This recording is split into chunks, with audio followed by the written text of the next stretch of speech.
Dans ces prisons, un monde de préjugés, où l'homophobie reste ignorée. Les murs de béton témoins restent silencieux, aucune douleur. Ils ne souffrent pas, eux. Prison de béton, prison de l'âme, où résonnent des échos, ou plutôt des larmes. Je vous invite ensemble à dévoiler ces réalités sombres, souvent oubliées. Un homme qu'on appellera Alban a été condamné à 10 ans.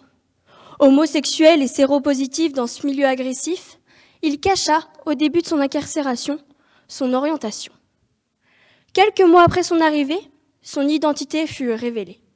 Rendez-vous à l'infirmerie pour prendre son traitement. Son dossier médical, malheureusement, est resté à la vue des patients suivants. Les lettres VIH sont alors gravées sur son front. Plus qu'une suite de lettres, une abomination. Le jour suivant, Alban descend. La promenade était censée être sa seule escapade. Mais il est passé à tabac par un détenu qu'il n'a jamais vu.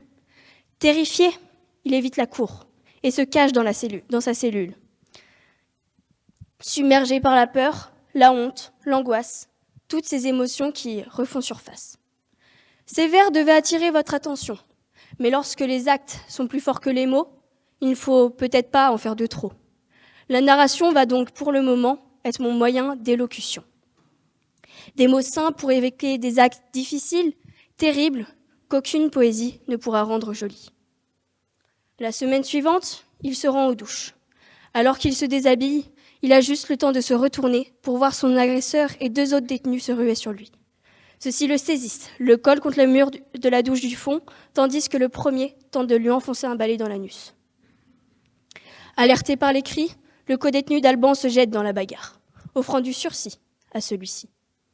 Passé à tabac par des hommes qu'il ne connaissait pas, violé, frappé, traumatisé, il ne baissera cependant pas les bras. Alban porte plainte et écrit au procureur de la République, dans l'espoir qu'un jour, un monde meilleur l'entoure. L'idée d'une enquête est en effet évoquée, mais l'agression pourtant rapportée à l'administration n'a malheureusement ou malencontreusement pas été inscrite au registre des incidents. Pas de contestation, pas de traces, affaire classée. Rappelons qu'il est pourtant indiqué dans l'article 10 de la Ligue des droits de l'homme que toute personne a droit, en pleine égalité, à ce que sa cause soit entendue équitablement et publiquement par un tribunal indépendant et impartial qui décidera soit de ses droits et obligations, soit du bien fondé de toute accusation en matière pénale dirigée contre elle. Cependant, aujourd'hui, Alban n'a pas un jour de sursis. Il lui reste plusieurs années à effectuer. Plusieurs années de crainte quotidienne, d'insultes, de coups et de viols. L'égalité, un pilier fondamental, devrait briller, même dans l'obscurité carcérale. L'égalité est un principe qui ne devrait jamais être remis en question, même derrière les barreaux d'une prison. Chaque être humain, malgré son passé, mérite respect et équité. Serait-ce parce qu'ils sont incarcérés qu'ils devraient être privés de dignité ? Tous doivent être sujets au même traitement, sans distinction. En préservant cette égalité derrière les barreaux, nous assurons à chacun l'accès aux mêmes opportunités, soins et droits fondamentaux indispensables à la réhabilitation et au respect de la dignité. Une application juste des lois en prison garantit non seulement les fondements de la justice, mais crée un environnement propice à la réinsertion des détenus. En leur donnant une voix écoutée et entendue dans les procédures disciplinaires et les plaintes, nous assurons à chacun, nous reconnaissons ainsi leur humanité et construisons un monde plus juste, plus sécurisé, à l'intérieur comme à l'extérieur des murs de la prison. Rappelons qu'il est indiqué dans l'article 1er de la Ligue des droits de l'homme que tout être humain naisse libre et égaux en dignité et en droit.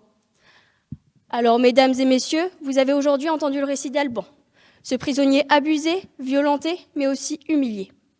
Son cas fait partie des 11 697 actes de violence recensés en 2022. 11 697 signalés, mais combien sont passés à travers les yeux des surveillants pénitentiaires ? Combien n'ont pas été déclarés par les prisonniers à cause de la peur des représailles ? Leur parole doit être libérée et écoutée. L'histoire d'Alban n'est pas qu'un témoignage au hasard. Son histoire est un rappel poignant de notre devoir en tant qu'acteurs de notre société afin de garantir l'égalité pour tous, y compris pour ceux qui sont privés de leur liberté. Mesdames et messieurs, je vous remercie.